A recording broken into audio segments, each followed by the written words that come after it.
Boide.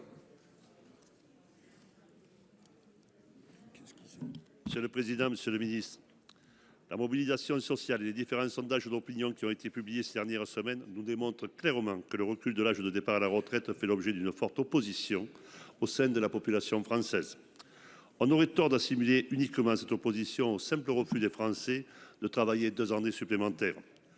On aurait tort car ce qui est en jeu, ce n'est pas simplement de demander aux Français de travailler 2 ans de plus, mais il s'agit tout simplement de les priver de 2 de leurs plus belles années de retraite. Ces 2 années-là, où ils ont le plus de chances que leur santé et leurs conditions physiques leur permettent de profiter pleinement de ce temps libéré.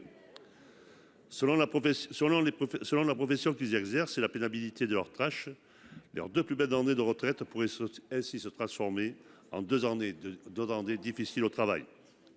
Aussi, il est important de rappeler que la direction de la recherche, des études et de l'évaluation et des statistiques, l'espérance de vie en bonne santé est aujourd'hui de 67 ans pour les femmes, 65,6 pour les hommes.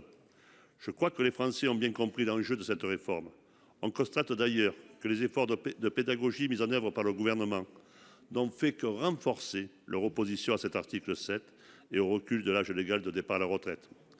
Ils ont compris que les logiques budgétaires qui guident cette réforme reposent moins autant sur la diminution de la durée du temps de travail passé à la retraite que sur la durée de l'augmentation des cotisations. Cet amendement, je vous propose donc tout simplement de le supprimer. Madame Meunier.